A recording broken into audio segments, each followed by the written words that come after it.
3 months after the Battle of Kepler 442, the galaxy looked very different than it had before. The space lanes that had once carried news of human weakness now buzzed with stories of human strength. Trade routes that had bypassed Earth's colonies now made regular stops at human stations. Most importantly, the respect that had been denied to humanity for years was now offered freely by species that had learned to fear what humans could do when pushed too far. Captain Lisa Brooks walked through the corridors of Luna Station, the largest human facility in space. The station had grown dramatically since the battle, with new sections being added every week to accommodate the influx of alien visitors. Delegates from dozens of species came seeking trade agreements, military alliances, and access to human military expertise. The same aliens who had once laughed at human pretensions now waited patiently for audiences with Earth's representatives. Lisa had become something of a celebrity throughout the galaxy. Her tactical innovations during the battle were studied in military academies on 100 worlds, and her name was spoken with respect even by species that had previously dismissed humans as primitive. But fame was not something she enjoyed, and she preferred the quiet efficiency of her ship to the political complexities of being a galactic hero. The Defiance hung in Luna Station's main docking bay, undergoing repairs and upgrades. Earth's engineers had incorporated lessons learned from the battle, improving the ship's armor and weapons systems while maintaining the speed and maneuverability that had made victory possible. Other human vessels were being retrofitted with similar improvements, as Earth Command prepared for a future where humanity would be expected to back up its reputation with action. Admiral Jake Martinez occupied the largest office on Luna Station, coordinating humanity's response to the flood of requests that arrived daily from across the galaxy. His desk was covered with proposals for joint ventures, requests for military assistance, and offers of technology exchange. The galaxy that had once ignored human communications now competed for human attention. The most significant change was in the composition of the Galactic Council itself. The ancient chamber that had witnessed humanity's humiliation now hosted a very different kind of gathering. Human representatives no longer sat alone at a small table in the back. They had been given seats in the front row, and their opinions carried weight in every discussion that affected galactic policy. The Draconian Empire had withdrawn from large portions of space following the destruction of the Blood Claw. Admiral Thexvar had been removed from command and exiled to a remote colony world, his career destroyed by the defeat he had never thought possible. The new Draconian leadership took a much more cautious approach to dealing with humans, offering trade agreements and non-aggression pacts instead of demands for tribute. Other species had learned similar lessons. The Zephyrian Confederacy, which had once treated human proposals with musical laughter, now sought human advice on military matters. Their crystal cities were beautiful but fragile, and they had realized that beauty was not enough to guarantee survival in a dangerous universe. The Vorthari Collective had begun purchasing human-designed weapons for their gas-filled vessels. Their ancient philosophy of passive observation was being replaced by a more practical understanding that sometimes action was necessary to preserve what they valued. Human engineers worked alongside Vorthari scientists to develop new defensive systems that could protect their vulnerable ships. Even the proud Krillax hives had swallowed their insectoid pride and requested human military advisors. Their six-armed warriors were fierce in individual combat, but they had never learned to fight as creative units the way humans did. Human drill instructors now worked on Krillax worlds, teaching alien soldiers how to think beyond their instinctual responses. The most dramatic change was in the balance of power throughout the galaxy. Species that had once competed for dominance now looked to humanity as an arbitrator of disputes. When the Altarian Republic and the Centauri Federation disagreed over mining rights in the Beta sector, both sides asked for human mediation rather than risk a conflict that might draw human intervention. Earth Command had established the Human Defense Coalition, a voluntary organization that offered protection and military training to any species that requested it. Admiral Carter commanded the coalition from her headquarters on Mars, coordinating defense agreements that covered over 60 star systems. The irony was not lost on anyone that the galaxy's youngest spacefaring civilization had become its teacher in the oldest skill of all, survival. The coalition's training programs were unlike anything the galaxy had seen before, where traditional military education focused on established tactics and proven strategies. human instructors taught their alien students to think creatively about problems. They learned to use their environment as a weapon, to turn apparent weaknesses into advantages, and to never give up even when facing impossible odds. Most importantly, they learned about the human concept of escalation. This was perhaps the most difficult lesson for other species to understand, because it went against their fundamental nature. When faced with superior force, the natural response for most aliens was to submit or retreat.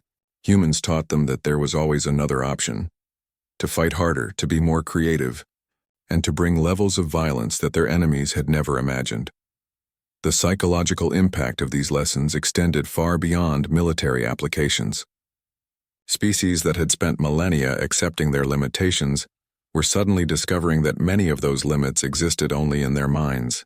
Trade became more competitive as alien corporations learned human business practices. Scientific research accelerated as alien scientists adopted human experimental methods. Even art and culture began to change as other species discovered the human concepts of innovation and rebellion. But perhaps the most significant development was the emergence of hybrid technologies that combined human creativity with alien knowledge. Zephirian crystal matrices powered by human fusion reactors created energy systems of unprecedented efficiency. Forthari sensory arrays guided by human targeting computers produced weapons of remarkable accuracy. Krillax biotechnology enhanced by human engineering resulted in medical advances that benefited every species in the galaxy. On Earth itself, the changes were equally dramatic. The planet that had once been isolated and ignored was now the center of galactic attention. Human universities established exchange programs with alien institutions. Human corporations formed partnerships with alien businesses, and human artists collaborated with alien creators to produce works that transcended the boundaries of individual species. The economic benefits were staggering. Trade agreements that had been impossible to negotiate before the battle were now signed eagerly by species desperate to maintain good relations with humanity. Human colonies that had struggled to survive were now thriving centers of commerce and industry. Earth's population was experiencing unprecedented prosperity as the galaxy competed for human goods and services.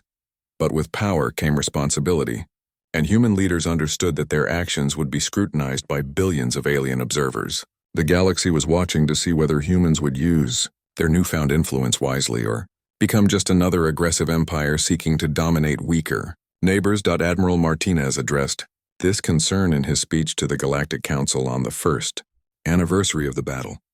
He spoke about humanity's commitment to peaceful cooperation and mutual benefit, but he also made it clear that humans would not hesitate to defend themselves and their allies against any threat. The galaxy could choose to work with humanity or risk facing the same fate as the Bloodclaw. The message was received with the serious attention it deserved. Throughout the galaxy, military planners and political leaders understood that the age of easy conquest was over. Any species that sought to expand through force would have to consider whether they were prepared to face human opposition. And the answer was increasingly no. As Lisa Brooks stood on Luna Station's observation deck, watching the traffic of ships from a dozen different species, she reflected on how much had changed since that day in the asteroid field. The battle had lasted only a few hours, but it had transformed not just humanity's place in the galaxy, but the galaxy itself. The universe had learned that there were predators among the stars, and those predators had decided to be protectors instead of conquerors. Whether that decision would hold remained to be seen, but for now, the galaxy was a safer place because humans had chosen to use their strength in defense of those who could not defend themselves. The future stretched ahead like an uncharted star map, full of possibilities and dangers that no one could predict. But whatever came next, the galaxy would face it with the knowledge that humanity stood ready to fight for survival, for justice, and for the right of all species to exist among the stars. The debris from the Bloodclaw drifted through space like the remains of a broken dream. Pieces of armor plating, twisted metal, and fragments of what had once been the pride of the Draconian fleet spread out in an expanding cloud that would orbit the asteroid field for decades to come. The silence that followed the explosion was deafening, broken only by the quiet hum of the Defiance's engines as the human ship moved slowly through the wreckage. Captain Lisa Brooks stood on her bridge, watching the tactical display as it painted a picture of total victory. Her ship showed damage from the battle, with scorched hull plating and several systems running on backup power. But they were alive, and the enemy was not. Around her, the crew worked quietly at their stations, their voices subdued as they began to understand what they had accomplished. The observer ships that had come to witness humanity's defeat hung motionless at the edge of the system, their crews struggling to process what they had just seen. The Zephyrian vessel transmitted confused musical tones as its crystal-bodied crew tried to analyze sensor readings that seemed impossible. The Vorthari ship floated in complete silence, its gaseous occupants apparently unable to find words for what had occurred. On the Krillax observation platform, 6 armed insectoids clicked their mandibles in rapid patterns that indicated extreme agitation. Their language had no concepts for what the humans had done, because no species in their recorded history had ever fought in such a manner. They had watched the smaller ship dance through the asteroid field like it was alive, striking from angles that defied conventional tactics and using the environment itself as a weapon. The live transmission of the battle had reached every corner of the galaxy, carried by quantum communicators that allowed instantaneous communication across vast distances. On 1,000 worlds, military commanders and government leaders watched the recording again and again, trying to understand how a primitive species had destroyed the most powerful warship in Draconian space. Admiral Thexvar stood in his command center on the Draconian homeworld, his massive form trembling with rage and something else that he refused to acknowledge as fear.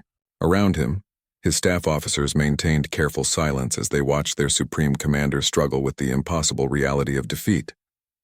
The Bloodclaw had been the flagship of their finest war commander, equipped with weapons that could level planets and armor that had never been penetrated.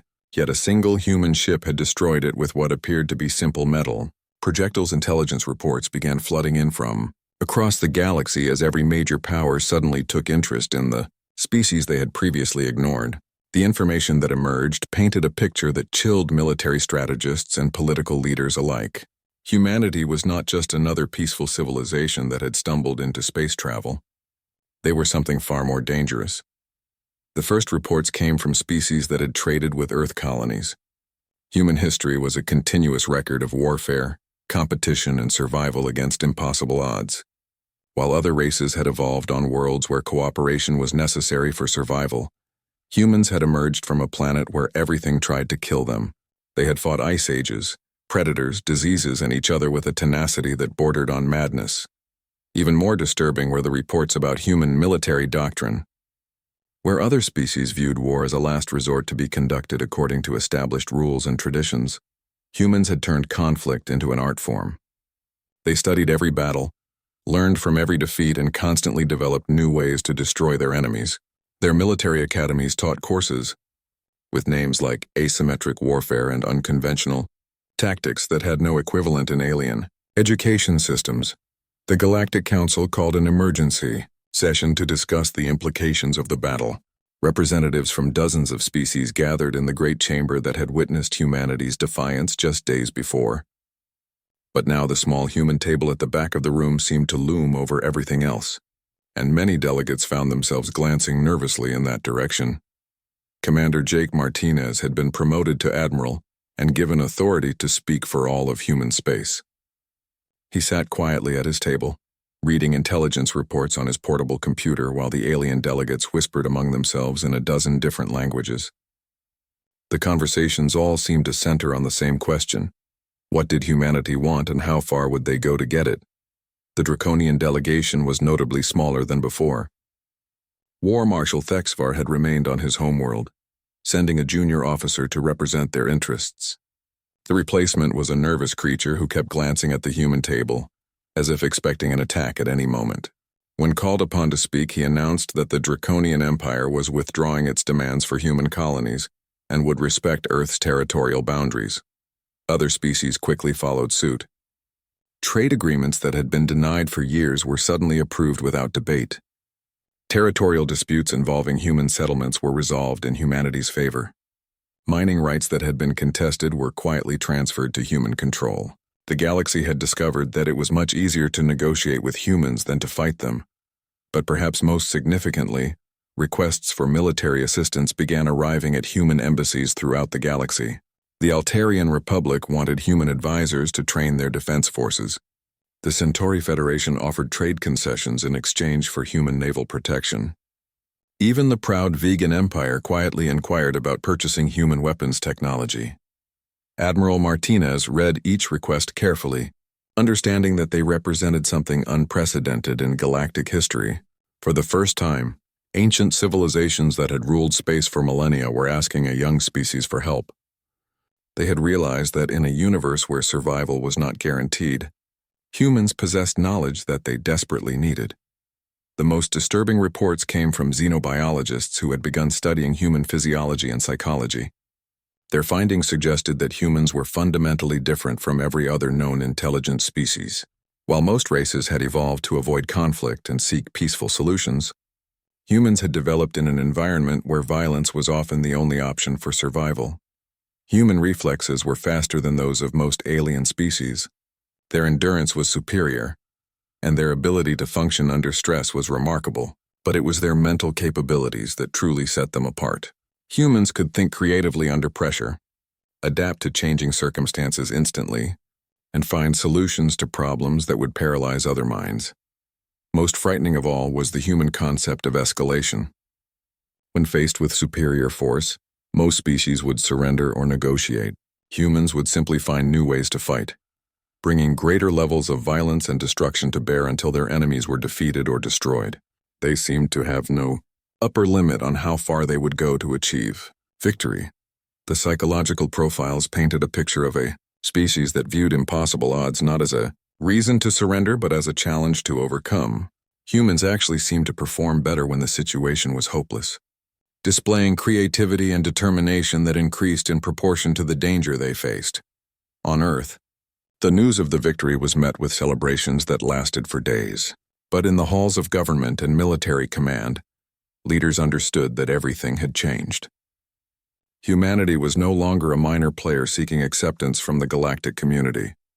They had become a power that could not be ignored, and with that power came responsibilities and dangers that no one fully understood. Fleet Admiral Helen Carter stood in the command center of Earth Defense Force headquarters, watching displays that showed human ships being deployed to positions throughout known space. Requests for assistance were arriving faster than they could be processed, and every major power in the galaxy seemed eager to secure human friendship, or at least avoid human hostility. The battle at Kepler 442 had lasted only a few hours, but its consequences would reshape the political landscape of the galaxy for generations to come. One ship and one captain had shown the universe that humanity deserved respect, but they had also revealed something that made other species deeply uncomfortable. The galaxy had learned that there were predators among the stars, and those predators wore human faces. The age of human expansion was about to begin, and no one could predict where it would end.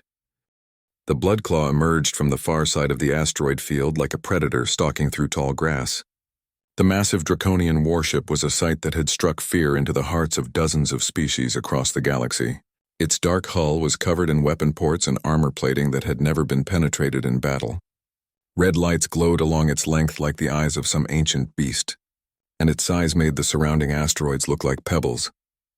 War Commander Sektar stood on his bridge, studying the tactical displays with satisfaction. His red eyes burned with anticipation as he watched his sensors search for the tiny human vessel that dared to challenge the might of the Draconian Empire. Around him, his crew prepared for what they expected to be a brief and decisive encounter. The bridge was filled with the sounds of weapons charging and armor systems activating. The Defiance hung motionless behind a large asteroid, its engines powered down to minimum levels to avoid detection.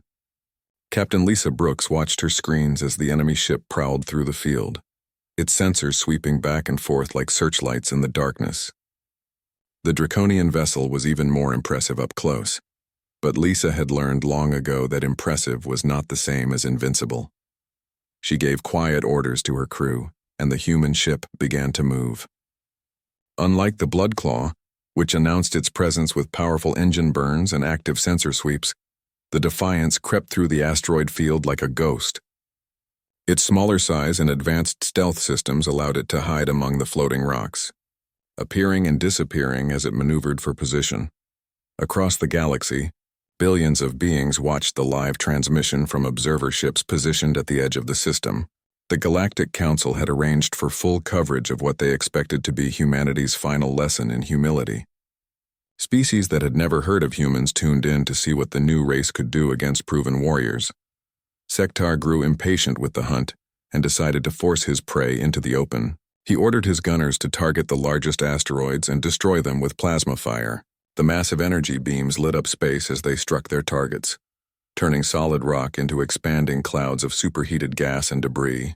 The war commander smiled as he watched the destruction, knowing that the human ship would soon have nowhere to hide. But Lisa had anticipated this tactic.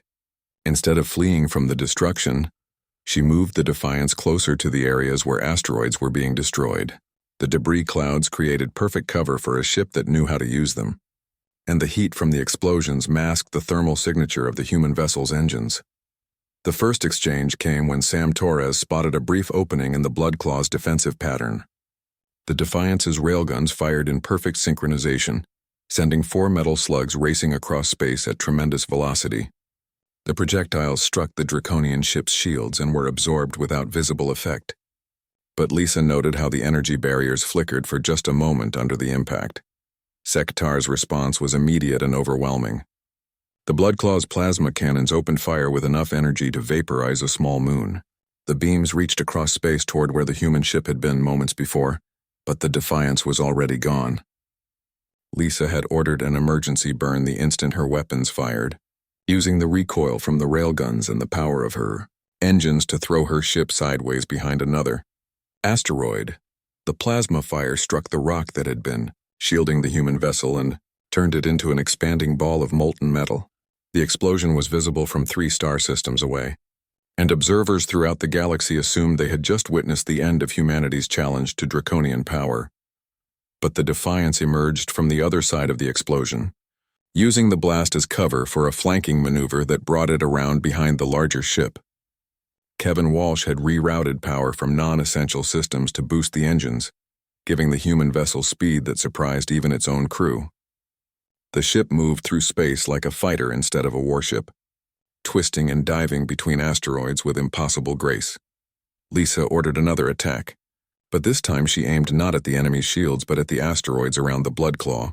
The railgun slug struck metallic rocks at precise angles, breaking them apart and sending fragments flying toward the Draconian ship. The debris was too small to damage the massive vessel, but it forced Sektar to adjust his position and revealed something important about his defensive patterns. The war commander realized that he was facing an opponent unlike any he had encountered before. The human ship refused to fight according to the established rules of space combat. Instead of trading shots at long range until one side was destroyed, it used the environment as a weapon and treated every asteroid as a potential tool or shield.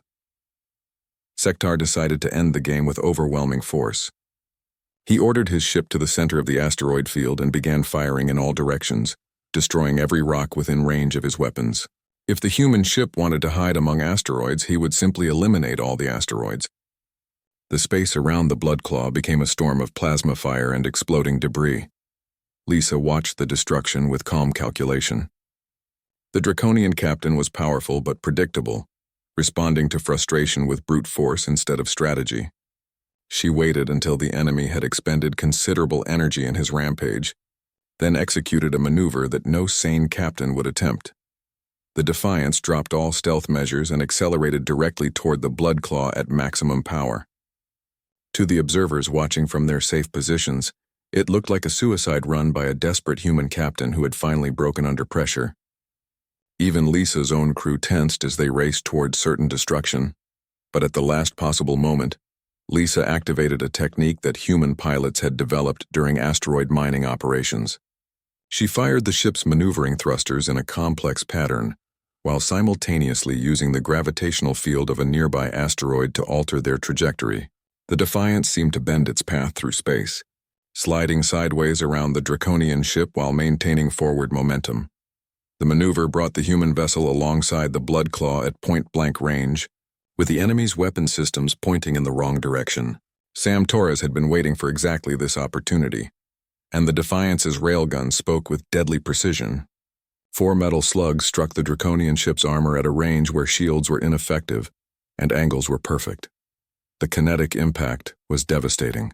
Where plasma weapons would have been absorbed or deflected, the solid projectiles punched through armor plating like bullets through paper. The bloodclaw shuddered as its hull was breached in 4 places, and atmosphere began venting into space through the holes. Sektar felt his ship tremble and realized for the first time in his career that he might actually lose a battle. His red eyes burned with rage as he ordered emergency repairs and tried to bring his weapons to bear on the smaller vessel. But the human ship was already gone, disappearing into the debris field like a ghost returning to its haunting grounds. The battle continued for another hour, with the Defiant striking again and again from impossible angles, while the Bloodclaw's responses became increasingly desperate. Each exchange left the Draconian ship more damaged, while the human vessel seemed to grow more confident and creative in its attacks. Across the galaxy, the observers watched in growing amazement as David fought Goliath among the asteroids. Species that had dismissed humanity as primitive began to revise their opinions. The humans were not just surviving against superior firepower, they were winning through tactics that no other race had ever imagined. The end came when Lisa executed her most audacious maneuver yet. Using a combination of engine thrust, gravitational assists, and pure physics, she brought the Defiance into position behind the Bloodclaw's main engines. At a range of less than 50 meters, the human railguns fired directly into the Draconian ship's power core. The explosion lit up the entire star system as the mighty Bloodclaw died in a ball of expanding plasma and debris. The Defiance emerged from the fireball damaged but intact, its crew cheering as they realized they had achieved the impossible. In the silence that followed, every species in the galaxy came to the same terrifying conclusion. They had been sharing space with predators, and those predators had just announced their presence to the universe. Captain Lisa Brooks stood on the bridge of the ESS Defiance, watching the stars slide past through the main viewing screen. The ship hummed around her with the steady rhythm of perfectly tuned engines and the quiet conversations of her crew.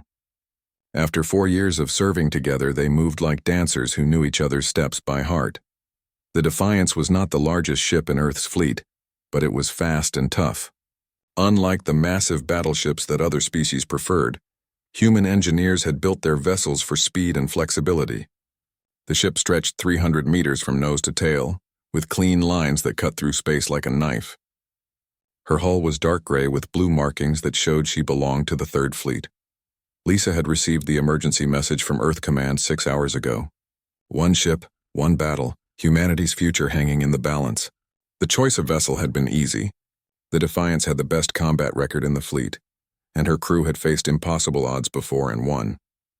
They would need every advantage they could get. The bridge was smaller than those found on alien warships, but every station served multiple purposes.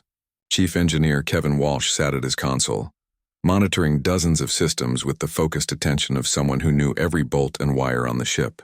Weapons Officer Sam Torres ran constant checks on the railgun batteries, making tiny adjustments that would mean the difference between hitting and missing when the shooting started.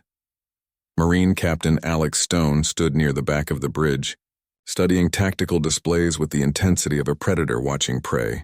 His 40 Marines were the best fighters in human space, trained for boarding actions and ground combat. Lisa hoped they would not need them, but Alex always prepared for the worst possible scenario. Navigator Kelly Pierce worked at her station, plotting courses through the asteroid field where they would face the Draconian ship. The young woman had a gift for three-dimensional thinking that made her invaluable in complex space terrain. Her fingers danced over the controls as she calculated dozens of possible routes and escape paths. Lisa walked between the stations, checking on her people and reviewing the intelligence reports about their enemy. The Draconian ship Bloodclaw was a monster of a vessel, nearly a kilometer long and armed with enough firepower to level a city. Its captain, War Commander Sektar, had never lost a battle in 15 years of service. He had destroyed 43 enemy ships in personal combat, and earned a reputation for brutality that made other species fear to face him. The data made for grim reading. The Bloodclaw carried plasma cannons that could melt through any known armor, defensive shields that had never been penetrated, and a crew of elite Draconian warriors who lived for battle. By every measure that mattered, the human ship was outgunned, outarmored, and outnumbered. But Lisa had learned long ago not to trust numbers alone. She had fought in the Titan Wars, where human miners and security forces had battled against automated defense systems that had gone rogue. The machines had been faster, stronger and better armed than any human vessel, but they had lacked one crucial element. They could not think creatively when their programming failed them. The captain remembered the Battle of Europa Station, where her previous ship had faced 3 mining robots the size of buildings. The enemy had superior firepower and shields that deflected every human weapon. Victory had come not through strength but through understanding how the machines thought. Lisa had used their own programming against them, turning their defensive routines into traps that left them vulnerable to attack. She studied the asteroid field data that Kelly had compiled. The Kepler 442 system contained thousands of metallic rocks ranging in size from small buildings to minor moons. The metal content interfered with sensors and communications, creating a maze where visibility was limited and surprise attacks were possible. Most commanders would see the asteroids as obstacles to be avoided, but Lisa began to see them as tools to be used. Kevin called out from his engineering station, reporting that all systems were running at peak efficiency. The fusion reactor was producing steady power, the engines were perfectly balanced, and the artificial gravity was stable throughout the ship. His team had worked through the night to make sure every system would perform flawlessly when the battle began. Sam announced that the weapons were ready for combat. The Defiance carried 4 railgun turrets that fired solid metal slugs at incredible velocity. Human weapons were different from the energy-based systems preferred by most alien species. Instead of plasma or lasers, they used kinetic energy to punch through enemy defenses. The railguns were simple, reliable, and devastatingly effective against targets that were not expecting them. The ship also carried a complement of missiles designed for space combat, point defense systems to stop incoming projectiles, and emergency backup weapons that could be activated if the main guns were damaged. Sam had personally checked every weapon on the ship and pronounced them ready for anything the Draconians could throw at them. Alex reported that his Marines were prepared for any boarding action that might be required. Each soldier carried weapons designed for close-quarters combat in zero gravity, along with cutting tools that could open holes in enemy hulls. They had trained for years in the art of ship-to-ship combat, learning to fight in the corridors and compartments of vessels under attack. Lisa appreciated the dedication of her crew, but she hoped the battle would not come down to Marines fighting hand-to-hand with Draconian warriors. The enemy soldiers were larger, stronger, and had natural weapons in the form of claws and teeth. Humans would need to rely on their intelligence and training to overcome such physical disadvantages. The captain walked to her command chair and activated the ship-wide communication system. Her voice echoed through every compartment as she addressed the crew. She told them about the challenge that had been issued and the stakes involved. 12 human colonies and 30 million people depended on what happened in the next few hours. She spoke about the enemy they would face and the odds they would be fighting against. The Bloodclaw was powerful and its captain was experienced, but they had never fought humans before. The Draconians expected their opponents to fight, according to the same rules that governed warfare between the ancient species of the galaxy. Lisa reminded her crew that humans did not always follow the rules that others took for granted. They were younger than the other species, hungrier and more willing to take risks that others would consider insane. Where other races saw chaos, humans saw opportunity. Where others saw defeat, humans found ways to turn weakness into strength. The crew listened in silence as their captain explained the battle plan. They would use the asteroid field not as an obstacle but as a weapon. Speed and maneuverability would be their shields. Creativity would be their sword. They would show the galaxy what humans could do when their survival was on the line. As the Defiance approached the Kepler 442 system, Lisa felt the familiar mixture of fear and excitement that came before every battle. Her ship was smaller and weaker than the enemy vessel. Her crew was outnumbered and the odds were against them.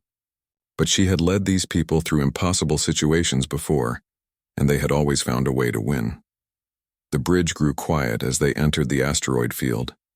On the viewing screen, massive rocks tumbled slowly through space, their metallic surfaces catching the light from the distant star.